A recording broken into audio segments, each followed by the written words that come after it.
Thanks, Denny. The curse officially over. The Chicago Cubs have gone from the lovable losers to World Series champions. Marley Hall explains what that win means to the city and the entire sport.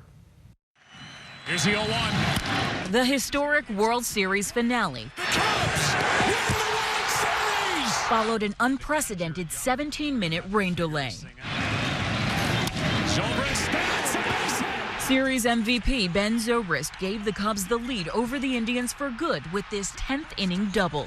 It's like a heavyweight fight, man. Blow for blow, everybody playing their heart out. Teammate Miguel Montero helped secure the victory. They've always blown it so many years before. This is just the greatest feeling in the world.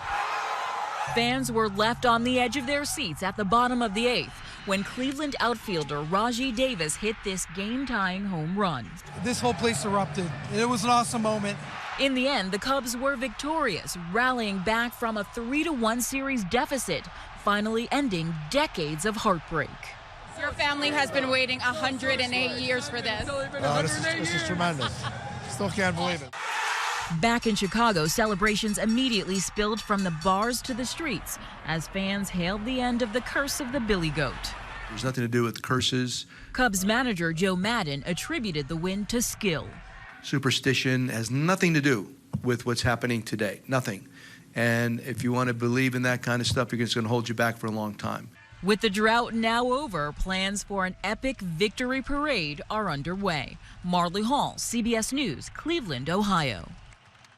Loved that one fan who literally did not know what to do with himself. Well, there are two sides to every story. Cleveland Indians fans left Progressive Field heartbroken.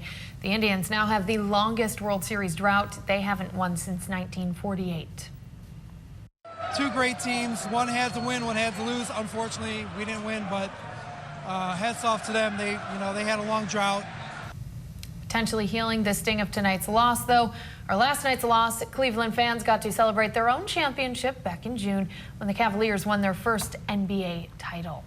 And President Obama congratulated the Cubs on Twitter. He wrote, "It happened. Cubs win World Series. That's change even this South Sider can't believe him. Want to come to the White House before I leave?" The president is a fan of Chicago's other baseball team, the White Sox. Now, 108 years, that is a long time, and a lot has changed in this country since then. The last time the Cubs won the World Series, Teddy Roosevelt was president, and there were only 45 states in the union. Some other changes: the NFL, NBA, and NHL, they didn't exist. And Haley's Comet passed Earth twice. Women gained the right to vote, and Jackie Robinson broke baseball's color barrier.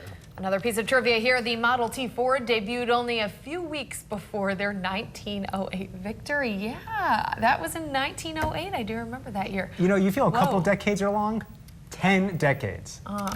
Crazy, crazy. Sure And a good portion of the Cubs players that were on the team last night, well, they know Boise pretty well. They played for the Boise Hawks. Some of the notable ones: third baseman Chris Bryant and outfielder Kyle Schwarber. The Hawks used to be an affiliate in the Cubs minor league farm system.